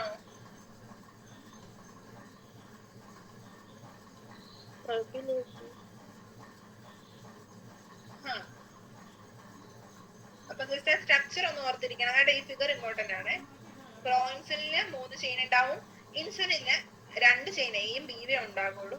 സോ പ്രോ ഇൻസുലിൻ മെച്ചുർ ചെയ്ത് ഇൻസുലിൻ ആയിട്ട് മാറുമ്പോഴത്തേക്കും അവിടെ ഒരു ഫ്രീ ആയിട്ടുള്ള ഒരു പെപ്റ്റൈഡ് മിച്ചം വരും. പിന്നെ The main challenge for production of insulin using a recombinant DNA technique was getting insulin assembled into a mature form. ഈ ഒരു മെച്ചുവർ ഫോമിലേക്ക് അല്ലെങ്കിൽ രണ്ട് പോളിപെപ്റ്റൈഡ് ചെയിനിൽ എയും ബിയും ഉള്ള ഒരു ഫോമിലേക്ക് ഇൻസുലിനെ മാറ്റുന്നതായിരുന്നു ഈ ഒരു റീകോമിനന്റ് DNA അല്ലെങ്കിൽ ആർട്ടിഫിഷ്യലി ഇൻസുലിൻ ക്രിയേറ്റ് ചെയ്യുമ്പോൾ ഉണ്ടായിരുന്ന ഒരു പ്രശ്നം. സോ 1983 എല്ലി ലില്ലി എന്ന് പറയുന്ന ഒരു അമേരിക്കൻ ഫാർമസ്യൂട്ടിക്കൽ അവർ എന്ത് ചെയ്തു, ഈ എയും ബിയുടെ രണ്ട് സീക്വൻസ് DNA സീക്വൻസ് പ്രിപ്പയർ ചെയ്തു, അതിനെ ഈക്കോളയിലേക്ക് ഇൻട്രൊഡ്യൂസ് ചെയ്തു. സോ അതിൽ നിന്ന് ആ ഈക്കോളയിൽ യൂസ് ചെയ്ത് അവര് ഇൻസുലിനെ പ്രൊഡ്യൂസ് ചെയ്തു. അങ്ങനെ രണ്ട് എയും ബിയും സെപ്പറേറ്റ് ആയിട്ട് പ്രൊഡ്യൂസ് ചെയ്തിട്ട് അതിനെ എക്സ്ട്രാക്ട് ചെയ്ത് ഡൈസൾഫൈഡ് ബോണ്ട്സ് യൂസ് ചെയ്ത് കമ്പൈൻ ചെയ്തിട്ട് ഹ്യൂമൻ ഇൻസുലിൻ ഫോം ചെയ്തു. Recombinant technology. അത് എങ്ങനെയാണ് ആർട്ടിഫിഷ്യൽ ആയിട്ട് ഇൻസുലിനെ പ്രൊഡ്യൂസ് ചെയ്യുന്നത്. ആദ്യമായിട്ട് ചെയ്ത ആരാ? എലി ലില്ലി. ഈ ഒരു പേര് ഇമ്പോർട്ടന്റ് ആണ്. എലി ലില്ലി എന്ന് പറയുന്ന ഒരു അമേരിക്കൻ കമ്പനിയാണ് ആദ്യമായിട്ട് ആർട്ടിഫിഷ്യൽ ഇൻസുലിൻ അല്ലെങ്കിൽ റീകോമിനന്റ് ആയിട്ടുള്ള ജനറ്റിക്കലി ഹ്യൂമൻ ഇൻസുലിൻ അവര് ലാബില് പ്രൊഡ്യൂസ് ചെയ്യുന്നത്. ആരാ പ്രൊഡ്യൂസ് ചെയ്തത്?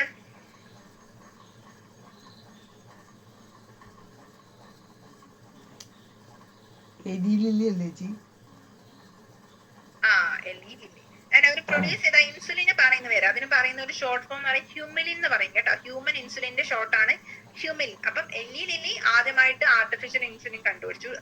RDNA ടെക്നോളജി യൂസ് ചെയ്ത് ആ ഒരു ബ്രാൻഡിന്റെ പേരാണ് ഹ്യൂമിലിൻ. ഹ്യൂമൻ ഇൻസുലിൻ എന്ന് പറഞ്ഞാൽ മതി. ഹ്യൂമുലിൻ, HUMULIN.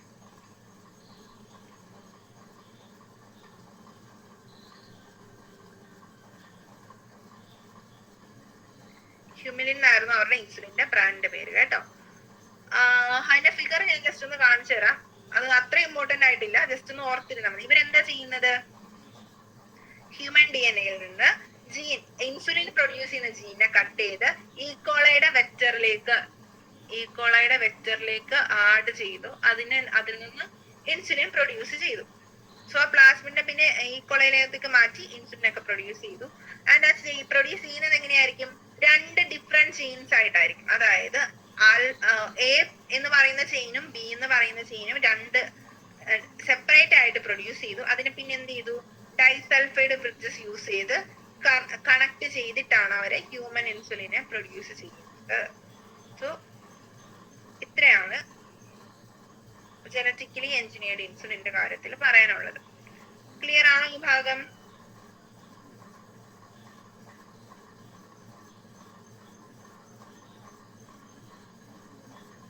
ഡൗട്ട് എന്തെങ്കിലും ഉണ്ടോ?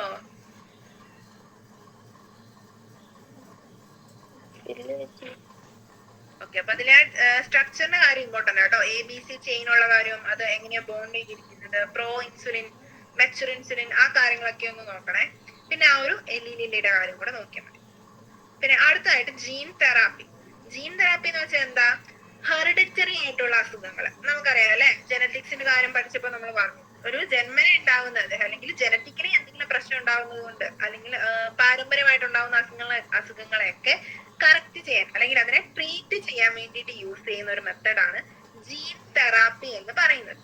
So if A person is bone with a hereditary disease can A corrective therapy be taken for such A disease. അങ്ങനെ ജനറ്റിക് ആയിട്ട് എന്തെങ്കിലും അസുഖം, ഹെറിഡിറ്ററി ആയിട്ട് എന്തെങ്കിലും അസുഖം ഉണ്ടെങ്കിൽ അതിനെ നമുക്ക് ജീൻ തെറാപ്പി യൂസ് ചെയ്ത് കറക്റ്റ് ചെയ്യാനായിട്ട് സാധിക്കും. So gene therapy is an attempt to do this. Gene therapy is a collection of methods that allow correction of gene defect that has been diagnosed in a child or an embryo. ഒരു gene തെറാപ്പിയുടെ പ്രത്യേകത എന്താ? അത് ചെയ്യുന്ന സമയത്ത് വളരെ പ്രായം കുറഞ്ഞൊരു ആളാണെങ്കിലോ അല്ലെങ്കിൽ ഒരു എംബ്രിയോ ആയിരിക്കുന്ന സമയത്ത് തന്നെ എന്തെങ്കിലും ജനറ്റിക് ആയിട്ട് ഈ ഒരു അസുഖം ഉണ്ടെന്ന് കണ്ടുപിടിച്ചാൽ ജീൻ തെറാപ്പി യൂസ് ചെയ്ത് ജനിക്കുന്നതിന് മുമ്പ് തന്നെ അത് കറക്റ്റ് ചെയ്യാനായിട്ട് സാധിക്കും. സോ എന്താ ചെയ്യുന്നതെന്ന് വെച്ചാൽ ജസ്റ്റ് ഇത്രയേ ഉള്ളൂ. ജീൻ തെറാപ്പിയിൽ അസുഖമുള്ള ജീനെ മാറ്റിയിട്ട് നോർമൽ ആയിട്ടുള്ള ജീനെ അവിടെ ഇൻസേർട്ട് ചെയ്ത് പിന്നെ ബാക്കി ഗ്രോത്ത് നോർമൽ ആയിട്ട് നടക്കും. സോ അത് അത്രേ ഉള്ളൂ ജീൻ തെറാപ്പി. ആൻഡ് ഇതിന്റെ പ്രത്യേകത എന്ന് പറയുന്നത് എന്തെങ്കിലും ഹെറിഡിറ്ററി ആയിട്ടുള്ള ഡിസീസസ് അതുപോലെയുള്ള കാര്യങ്ങളെയൊക്കെ കറക്റ്റ് ചെയ്യാനായിട്ട് അല്ലെങ്കിൽ അതിനെ ട്രീറ്റ് ചെയ്യാൻ വേണ്ടിയിട്ട് ജീൻ തെറാപ്പി നമുക്ക് യൂസ് ചെയ്യാൻ പറ്റും. സോ എങ്ങനെയാ പഞ്ച് ചെയ്യുന്നത്? Genes are inserted into person cells and tissues to treat a disease. സെല്ലിനകത്ത് അബ്നോർമൽ ആയിട്ടുള്ളതിനെ മാറ്റി നോർമൽ ആയിട്ടുള്ള ജീനെ ഇൻസേർട്ട് ചെയ്യുന്നത് വഴിയാണ് ഈ ഒരു ജീൻ തെറാപ്പി വർക്ക് ചെയ്യുന്നത്. സോ ഇതിന്റെ ആദ്യത്തെ കേസ് അല്ലെങ്കിൽ ജീൻ തെറാപ്പി ആദ്യമായിട്ട് ചെയ്തത് 1990s ഒരു 4 വയസ്സുള്ള ഒരു കുട്ടിക്ക് ഒരു അസുഖം ഉണ്ടായിരുന്നു, അഡിനോസിൻ ഡിയാമിനേസ് ഡെഫിഷ്യൻസി. ഈ അഡിനോസിൻ ഡിയാമിനേസ് എന്ന് പറയുന്ന ഒരു ഡെഫിഷ്യൻസി ഡിസീസ് ഉണ്ടായിരുന്ന ഒരു 4 വയസ്സുള്ള കുട്ടിയിലാണ് ഈ ഒരു അസുഖം ട്രീറ്റ് ചെയ്യാൻ വേണ്ടിയിട്ട് ജീൻ തെറാപ്പി ആദ്യമായിട്ട് യൂസ് ചെയ്തത്. ADA ഡെഫിഷ്യൻസി വരുന്ന സമയത്ത് എന്താ പറ്റുന്നത്, അതൊരു ജനറ്റിക് ആയിട്ടുള്ള ഒരു ഡിസീസ് ആണ്. അവിടെ ഈ ഒരു ADA എന്ന് പറയുന്ന ഒരു ജീൻ ഉണ്ട്. ADA എന്ന് പറയുന്ന ജീന് നോർമൽ ആയിട്ട് ഫങ്ഷൻ ചെയ്യാത്തത് കൊണ്ടാണ് ആ ഒരു അഡിനോസിൻ ഡിയാമിനേസിന്റെ ഡെഫിഷ്യൻസി ഉണ്ടാവുന്നത്. സോ അതിനെ ട്രീറ്റ് ചെയ്യാൻ വേണ്ടിയിട്ട് ജീൻ തെറാപ്പി യൂസ് ചെയ്തു. ഈ അഡിനോസിൻ ഡിയാമിനേസ് എന്ന് പറയുന്ന എൻസൈം നമ്മുടെ ഇമ്മ്യൂൺ സിസ്റ്റത്തിനെയൊക്കെ പ്രോപ്പർ ആയിട്ട് ഫങ്ഷൻ ചെയ്യാൻ വേണ്ടി ഹെൽപ്പ് ചെയ്യുന്ന, അങ്ങനെ ആ ഒരു എൻസൈം അവിടെ പ്രൊഡ്യൂസ് ചെയ്യുന്നില്ലെങ്കിലോ അവരുടെ ഇമ്മ്യൂൺ സിസ്റ്റം വളരെ വീക്ക് ആയിരിക്കും. അല്ല, അവർക്ക് ഈ ഒരൊറ്റ അസുഖം ആയിരിക്കില്ല വരുന്നത്. അവരുടെ ഇമ്മ്യൂൺ സിസ്റ്റം ഓൾറെഡി വീക്ക് ആയതുകൊണ്ട് തന്നെ ഒത്തിരി അധികം അസുഖങ്ങൾ അവരെ അഫക്ട് ചെയ്യാം. സോ വളരെ എന്താ പറയാ, വളരെ സിവിയർ ആയിട്ടുള്ള കണ്ടീഷൻ ആയിരിക്കും ഉണ്ടാവുക. അവിടെ SCID, severe combined immuno deficiency എന്ന് പറയുന്ന കണ്ടീഷനൊക്കെ ഉണ്ടാവും. സോ അത് ഉണ്ടാവാനായിട്ടുള്ള കാരണം അഡിനോസിൻ ഡിയാമിനേസ് പ്രൊഡ്യൂസ് ചെയ്യുന്ന ജീൻ, ADA പ്രൊഡ്യൂസ് ചെയ്യുന്ന ജീനിന്റെ ഡിലീഷൻ സംഭവിക്കും. അവിടെ ഡിലീഷൻ മ്യൂട്ടേഷൻ സംഭവിക്കുന്നത് കൊണ്ടാണ് ഈ ഒരു കണ്ടീഷൻ ഉണ്ടാവുന്നത്.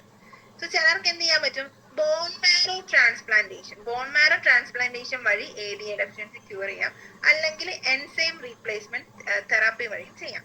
സോ എൻസൈം റീപ്ലേസ്മെന്റ് തെറാപ്പിയിൽ എന്താ ചെയ്യുന്നത്, ഈ ഒരു ADA, ഈ എൻസൈം ഇല്ലാത്തത് കൊണ്ടാണല്ലോ ഈ ഒരു കണ്ടീഷൻ ഉണ്ടാകുന്നത്. സോ അവർ എന്ത് ചെയ്യും, ADA-നെ ഇഞ്ചക്ഷൻ വഴി ആ ഒരു പേഷ്യന്റിനകത്തേക്ക് എത്തിക്കും, ശരീരത്തിലേക്ക് അഡിനോസിൻ ഡിയാമിനേസ് എൻസൈമിനെ ഇഞ്ചക്ഷൻ വഴി അതിനെ സബ്സ്റ്റിറ്റ്യൂട്ട് ചെയ്യും. സോ അങ്ങനെ ഈ രണ്ട് മെത്തേഡ്സിലും ഉണ്ടാവുന്ന പ്രശ്നം എന്താണെന്ന് വെച്ചാൽ അത് കംപ്ലീറ്റ്ലി ക്യൂർ ചെയ്യാൻ പറ്റില്ല നമുക്ക്. അതായത് ട്രീറ്റ്മെന്റ് കണ്ടിന്യൂസ് ആയിട്ട് എടുത്തുകൊണ്ടിരുന്നെങ്കിൽ മാത്രമേ ഈ ബോൺ മാരോ ട്രാൻസ്പ്ലാന്റേഷൻ വഴിയും എൻസൈം റീപ്ലേസ്മെന്റ് തെറാപ്പി വഴിയും അവിടെ ക്യൂർ ചെയ്യാൻ പറ്റുള്ളൂ. അല്ലാതെ ഒറ്റ സ്റ്റെപ്പിൽ നമുക്കത് കംപ്ലീറ്റ് ആയിട്ട് സ്റ്റോപ്പ് ചെയ്യാനായിട്ട് സാധിക്കില്ല. സോ ആദ്യം അങ്ങനെ ഒരു പ്രശ്നം ഉള്ളത് കൊണ്ടാണ് അവിടെ ജീൻ തെറാപ്പി ഹെൽപ്ഫുൾ ആയിട്ട് വരുന്നത്. സോ ജീൻ തെറാപ്പിയിൽ എന്താ ചെയ്യുന്നത്, ആദ്യം അവര് ഈ ഒരു പേഷ്യന്റിന്റെ ബ്ലഡിൽ നിന്നുള്ള ലിംഫോസൈറ്റ് എന്ന് വെച്ചാൽ എന്താ, ലിംഫോസൈറ്റ് റെഡ് ആണോ വൈറ്റ് ആണോ ബ്ലഡ് സെൽസ്? ലിംഫോസൈറ്റ് മറ്റേ വൈറ്റ് അല്ലേ? ലിംഫോസൈറ്റ്സിനെ എന്ത് ചെയ്യും, അവര് കൾട്ടിവേറ്റ് ചെയ്യും, പേഷ്യന്റിൽ നിന്ന് എടുത്ത് അതിനെ കൾച്ചർ ചെയ്യും, അതായത് ഗ്രോ ചെയ്യും, ലാബിൽ വെച്ച് ഗ്രോ ചെയ്യും. അങ്ങനെ ഗ്രോ ചെയ്തിട്ട് അതിനകത്ത് ADA DNA ഇനാക്റ്റീവ് ആയിട്ടുള്ള ഫങ്ഷൻ ചെയ്യാത്ത DNA ആണല്ലോ ആ ഒരു സെല്ലിലുള്ളത്, അതിനെ മാറ്റിയിട്ട് ഫങ്ഷൻ ചെയ്യുന്ന DNA-നെ ഒരു വെക്ടർ ഒക്കെ യൂസ് ചെയ്ത് അതിനകത്തേക്ക് ട്രാൻസ്ഫർ ചെയ്യും. സോ അങ്ങനെ ട്രാൻസ്ഫർ ചെയ്ത് കഴിഞ്ഞ് ആ ഒരു പേഷ്യന്റിനകത്തേക്ക് തിരിച്ച് നമ്മളത് ഇൻട്രൊഡ്യൂസ് ചെയ്യും. സോ പേഷ്യന്റിൽ നിന്ന് സെല്ലെടുത്തു, അതിനകത്തേക്ക് ആക്റ്റീവ് ആയിട്ടുള്ള DNA-നെ ഇൻട്രൊഡ്യൂസ് ചെയ്തു. അങ്ങനെ DNA അല്ല, ADA-യുടെ ജീനിനെ ഇൻട്രൊഡ്യൂസ് ചെയ്തു. അങ്ങനെ അതിനെ പിന്നെ നമ്മൾ ആ ഒരു പേഷ്യന്റിലേക്ക് തന്നെ തിരിച്ച് റിട്ടേൺ ചെയ്യും. അങ്ങനെ ചെയ്യുന്ന സമയത്ത് എന്താന്ന് വെച്ചാൽ ഇത് നോർമൽ ആയിട്ട് പിന്നെ അയാൾക്ക് ADA പ്രൊഡ്യൂസ് ചെയ്യാനായിട്ട് പറ്റും. പക്ഷെ അത് ഈ സെൽസ് എന്ത് ചെയ്യും, ഇടയ്ക്ക് നശിച്ചു പോകും. അതെന്ന് വെച്ചാൽ സെൽസിന് ഒരു ലൈഫ് സൈക്കിൾ ഉണ്ട് അല്ലെ, നോർമൽ ഗ്രോത്ത് സൈക്കിൾ കഴിയുന്ന സമയത്ത് ആ സെൽസ് നശിച്ചു പോവാണ് ചെയ്യുന്നത്. സോ ഇടയ്ക്കിടയ്ക്ക് പീരിയോഡിക് ട്രാൻസ്ഫ്യൂഷൻ ചെയ്യുവാണെങ്കിൽ അവരുടെ ബോഡിയിൽ ആ ഒരു എൻസൈം പ്രൊഡ്യൂസ് ചെയ്യാനായിട്ട് അവർക്ക് സാധിക്കും. സോ ഇങ്ങനെയാണ് ജീൻ തെറാപ്പി ഫോർ ADA അല്ലെങ്കിൽ ജീൻ തെറാപ്പി വെച്ച് ഡിസീസസിനെ നമ്മൾ ട്രീറ്റ് ചെയ്യുന്നത്. പിന്നെ ഇതിനുള്ള ഒരു പ്രശ്നം എന്താന്ന് വെച്ചാൽ ഈ ഒരു ജീനെ നമ്മൾ ബോൺ മാരോ സെൽസിൽ നിന്ന് ഐസൊലേറ്റ് ചെയ്ത് അതിനെ കുറച്ചും കൂടി നേരത്തെ, അതായത് എംബ്രിയോണിക് സ്റ്റേജിൽ, അതായത് എംബ്രിയോ ആയിട്ട് ഇരിക്കുന്ന സമയത്ത് തന്നെ ഈ ഒരു പ്രശ്നം നമ്മൾ കണ്ടുപിടിക്കുകയാണെങ്കിൽ ബോൺ മാരോ ട്രാൻസ്പ്ലാന്റേഷൻ അല്ലെങ്കിൽ ബോൺ മാരോയിലുള്ള ജീനെ ഐസൊലേറ്റ് ചെയ്ത് ട്രീറ്റ് ചെയ്യുന്ന സമയത്ത് എന്ത് പറ്റും, ബോൺ മാരോയിൽ നിന്നാണ് ബാക്കി സെൽസ് ഒക്കെ പ്രൊഡ്യൂസ് ചെയ്യുന്നത് അല്ലെ. അപ്പൊ അങ്ങനെ വരുന്ന സമയത്ത് ആ കൊച്ചിനുണ്ടാകുന്ന ADA എന്ന് പറയുന്ന എൻസൈമിനെ അല്ലെങ്കിൽ ആ ഒരു എൻസൈമിനെ നോർമലി തന്നെ പ്രൊഡ്യൂസ് ചെയ്യാനായിട്ട് സാധിക്കും. ജീൻ തെറാപ്പിയുടെയോ അല്ലെങ്കിൽ ബോൺ മാരോ ട്രാൻസ്പ്ലാന്റേഷന്റെയോ എൻസൈം റീപ്ലേസ്മെന്റ് തെറാപ്പിയുടെയോ ഒന്നും ആവശ്യം വരില്ല. സോ ഇത്രയാണ് ജീൻ തെറാപ്പിയിലുള്ളത്. ജീൻ തെറാപ്പി എന്ന് പറയുന്നത് ഡിസീസസിനെ ക്യൂർ ചെയ്യാൻ വേണ്ടിയിട്ട് അല്ലെങ്കിൽ എന്തെങ്കിലും ജനറ്റിക്കലായിട്ട് ഹെറിഡിറ്ററി ആയിട്ടുള്ള അസുഖത്തിനെ കൺട്രോൾ ചെയ്യാൻ വേണ്ടിയിട്ട് കറക്റ്റ് ചെയ്യാൻ വേണ്ടിയിട്ട് യൂസ് ചെയ്യുന്ന മെത്തേഡാണ് ജീൻ തെറാപ്പി. നോർമൽ ആയിട്ടുള്ള ജീനിനെ അബ്നോർമൽ ജീനിന്റെ സ്ഥാനത്തേക്ക് നമ്മൾ അതിനെ റീപ്ലേസ് ചെയ്യുന്നു. സോ അത്രേ ഉള്ളൂ ജീൻ തെറാപ്പിയിൽ. ADയുടെ കാര്യം മനസ്സിലായോ?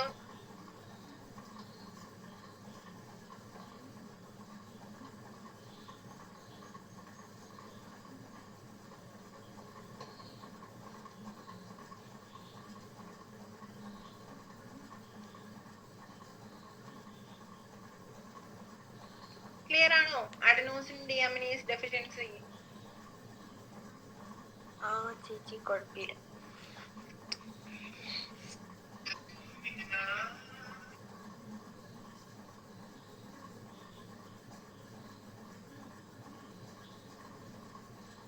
ഓക്കെ, സോ അഡനോസിൻ ഡിഅമിനേസ് ഡെഫിഷ്യൻസിക്കകത്ത് നമുക്ക് നോർമലി 2 ട്രീറ്റ്മെന്റ് ആണുള്ളത്, ബോൺ മാരോ ട്രാൻസ്പ്ലാന്റേഷൻ അല്ലെങ്കിൽ എൻസൈം റീപ്ലേസ്മെന്റ്.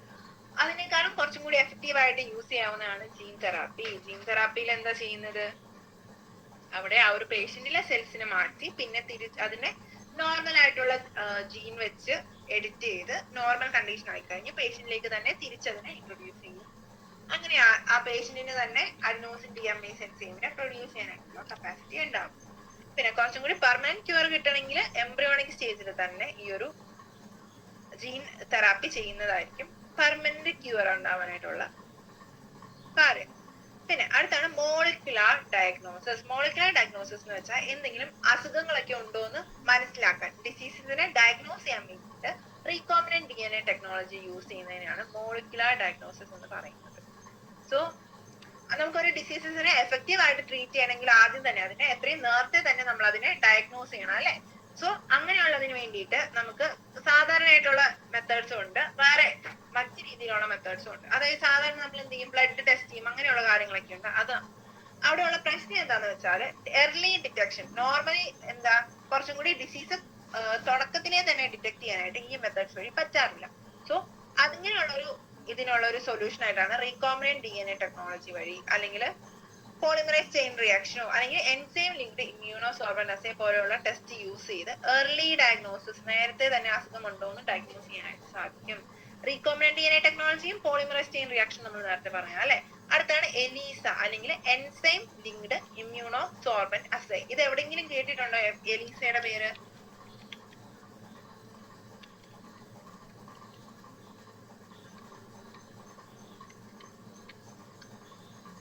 ഓർക്കുന്നുണ്ടോ?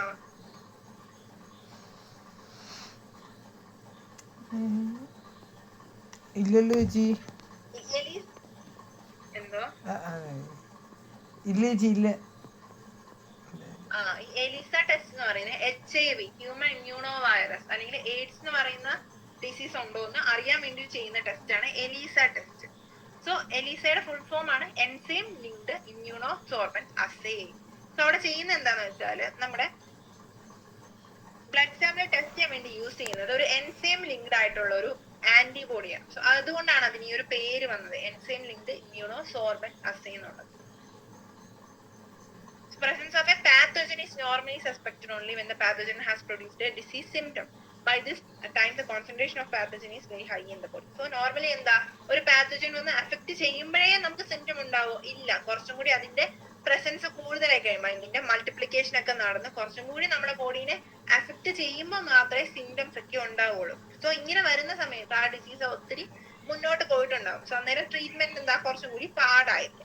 പക്ഷെ വളരെ കുറച്ച് കോൺസെൻട്രേഷനിലുള്ള ബാക്ടീരിയനോ അല്ലെങ്കിൽ മൈക്രോ ഓർഗാനിസത്തിനോ ഡിറ്റക്ട് ചെയ്യാൻ വേണ്ടിയിട്ട് നമുക്ക് എന്ത് യൂസ് ചെയ്യാൻ പറ്റും? PCR, polymerase chain reaction use ചെയ്യാൻ പറ്റും. PCR-ന്റെ പ്രത്യേകത എന്തായിരുന്നു ഓർക്കുന്നുണ്ടോ? കഴിഞ്ഞ ചാപ്റ്ററിൽ നമ്മൾ പറഞ്ഞ എന്താ?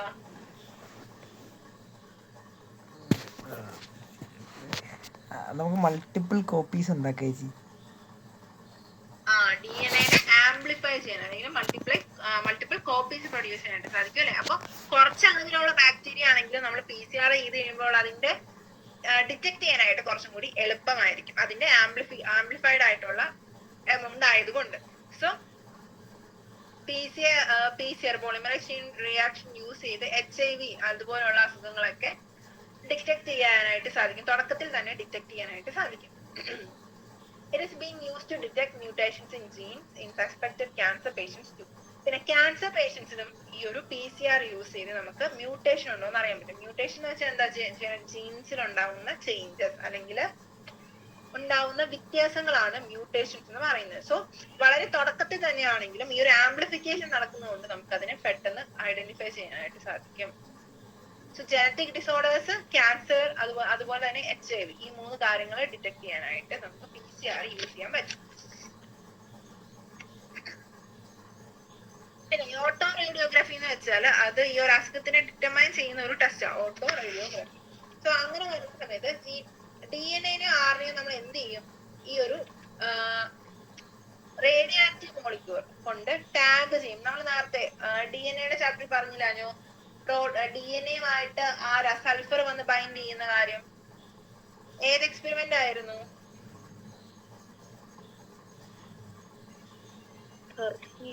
എക്സ്പെരിമെന്റ് അല്ലേ?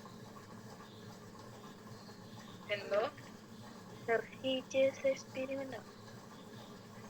ഹെർഷി ചേസ് എക്സ്പെരിമെന്റ്, അതെ കറക്റ്റ്. ഹെർഷി ചേസ് എക്സ്പെരിമെന്റിൽ നമ്മൾ എന്താ ചെയ്തത്, റേഡിയോ ആക്റ്റീവ് ഐസോട്ടോപ്പ് യൂസ് ചെയ്ത് ബാക്ടീരിയോഫേജിനെ ലേബിൾ ചെയ്തു അല്ലെ. അതുപോലെ തന്നെ നമുക്ക് എന്ത് ചെയ്യാൻ പറ്റും, ഒരു സിംഗിൾ സ്റ്റാൻഡേർഡ് DNA-നെയോ RNA-നെയോ യൂസ് ചെയ്ത് ഒരു റേഡിയോ ആക്റ്റീവ് മോളിക്യൂളിനെ യൂസ് ചെയ്ത് ടാഗ് ചെയ്തിട്ട് അതിനെ നമ്മൾ ഹൈബ്രിഡൈസ് ചെയ്യും അല്ലെങ്കിൽ അതിനെ ഗ്രോ ചെയ്യും. സോ അങ്ങനെ അതിൽ നിന്ന് സെൽസിനെ പ്രൊഡ്യൂസ് ചെയ്ത് അതിനെ ഓട്ടോ റേഡിയോഗ്രാഫി വഴി ടെസ്റ്റ് ചെയ്യുന്നത് ഒരു മെത്തേഡും ഉണ്ട്. ജസ്റ്റ് ഇത്രേ ഉള്ളൂ, ഒരു DNA അല്ലെങ്കിൽ ഒരു RNA-നെ റേഡിയോ ആക്റ്റീവ് മോളിക്യൂൾ വെച്ച് ടാഗ് ചെയ്യും, പിന്നെ അതിനെ നമ്മൾ മൾട്ടിപ്പിൾ കോപ്പീസ് ക്ലോൺസിനെ പ്രൊഡ്യൂസ് ചെയ്യും, എന്നിട്ട് ആ സെൽസിനെ നമ്മൾ ഡിറ്റക്ഷന് വേണ്ടി യൂസ് ചെയ്യും. ഈ ഓട്ടോ റേഡിയോഗ്രാഫി എന്ന് വെച്ചാൽ ഈ റേഡിയോ ആക്റ്റീവ് സാമ്പിൾസിനെ ഡിറ്റക്ട് ചെയ്യാൻ വേണ്ടിയിട്ടുള്ള ടെസ്റ്റ് ആണ് ഓട്ടോ റേഡിയോഗ്രാഫി. നമ്മൾ അവിടെ റേഡിയോ ആക്റ്റീവ് മോളിക്യൂൾസിനല്ലേ യൂസ് ചെയ്തത്, അപ്പൊ അതിനെ കണ്ടുപിടിക്കാൻ വേണ്ടിയിട്ടാണ് ഈ ഒരു ഓട്ടോ റേഡിയോഗ്രാഫി യൂസ് ചെയ്യുന്നത്.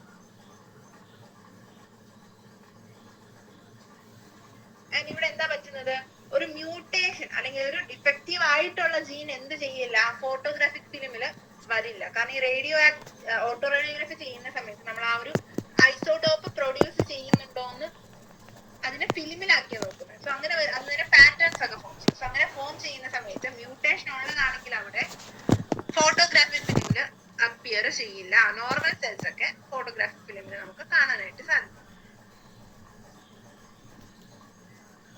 സോ അതിന് കാരണം എന്താണെന്ന് വെച്ചാൽ മ്യൂട്ടേറ്റഡ് ആയിട്ടുള്ള ജീന്റെ കോംപ്ലിമെന്ററി സ്ട്രാൻഡ് നമ്മുടെ റേഡിയോ ആക്റ്റീവ് മോളിക്യൂളിൽ ഇല്ല. ചേഞ്ച് ഉള്ളതല്ലേ, നോർമൽ ആയിട്ടുള്ളത് മാത്രമേ പ്രോബിൽ ഉണ്ടാകുള്ളൂ.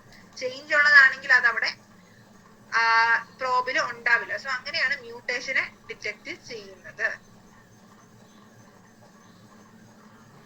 പിന്നെ അടുത്ത് എലീസ ടെസ്റ്റ്. എലീസയിൽ നമ്മൾ പറഞ്ഞു അല്ലെ, ആന്റിജൻ ആന്റിബോഡി ഇന്ററാക്ഷൻ യൂസ് ചെയ്താണ് എലീസ ടെസ്റ്റ് നടത്തുന്നത്. സോ എൻസൈം ലിങ്ക്ഡ് ഇമ്മ്യൂണോസോർബന്റ് അസേയിൽ അവരെന്ത് ചെയ്യും, നമ്മുടെ ബ്ലഡിനകത്തുള്ള ആന്റിജൻസോ അല്ലെങ്കിൽ ആന്റിബോഡീസ് ഒക്കെ അവരുടെ യൂസ് ചെയ്യുന്ന ആ ഒരു അതൊരു സാമ്പിൾ ചെയ്യുന്ന ഒരു സംഭവം, ഒരു എൻസൈം കോട്ടിംഗ് ഉള്ള ഒരു ഷീറ്റ് പോലത്തെ ഒരു അതിനകത്തേക്ക് ആഡ് ചെയ്യുന്ന സമയത്ത് അവിടെ ഉണ്ടാവുന്ന ചേഞ്ച് അതിനെ വെച്ചിട്ടാണ് ഈ ഒരു പാത്തോജൻ ആ ബ്ലഡിൽ ഉണ്ടോ ഇല്ലയോ എന്ന് മനസ്സിലാക്കുന്നത്. സോ ആ ഒരു പ്ലേറ്റ് പോലെയുള്ള ഒരു ഇതിനകത്തേക്ക് ഈ ഒരു ബ്ലഡ് കോട്ട് ചെയ്യും. അങ്ങനെ കോട്ട് ചെയ്ത് കഴിഞ്ഞിട്ട് എന്താ ചെയ്യുന്നത്, അതിനകത്ത് HIV-യുടെ ആന്റിബോഡീസ് ഉണ്ടെങ്കിൽ അത് HIV-യുടെ ആന്റിജനുമായിട്ട് ബൈൻഡ് ചെയ്യും. പ്ലേറ്റിലുള്ള ആന്റിജനുമായിട്ട് അസുഖത്തിന്റെ ആന്റിബോഡി വന്ന് ബൈൻഡ് ചെയ്യും. ആ ഒരു ബൈൻഡിങ് നടന്നിട്ടുണ്ടോ എന്ന് നോക്കിയാൽ നമുക്ക് അവിടെ ആ ഒരു വൈറസ് അവിടെ ഉണ്ടോ ഇല്ലയോ എന്ന് മനസ്സിലാക്കാനായിട്ട് സാധിക്കും. സോ ജസ്റ്റ് ആ പേര് മനസ്സിലാക്കിയിരിക്കുക, എലീസ ടെസ്റ്റ് ആണ്. അതിന്റെ അവിടെ യൂസ് ചെയ്യുന്നത് ആന്റിജൻ ആന്റിബോഡി ഇന്ററാക്ഷൻ വഴിയാണ്. ക്ലിയർ ആണോ ഈ ഭാഗം? Molecular diagnosis.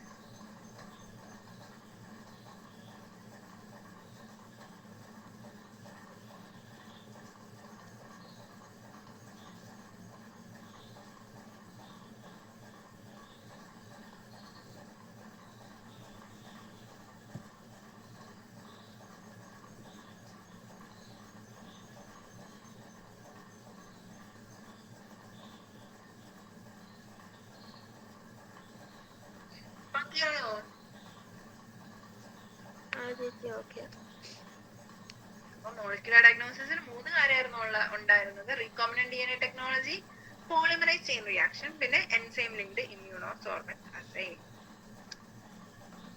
അപ്പൊ ഇന്ന് പഠിപ്പിച്ച കാര്യങ്ങളൊക്കെ നന്നായിട്ട് നോക്കണം കേട്ടോ. നാളെ ഞാൻ ക്വസ്റ്റ്യൻ ചോദിക്കേ. ഇന്ന് കുറച്ചധികം കാര്യങ്ങളുണ്ടല്ലോ.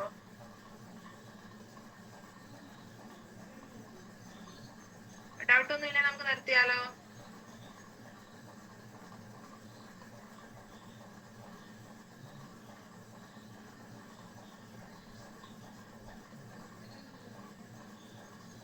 ഡൗട്ട് എന്തെങ്കിലും ഉണ്ടോ?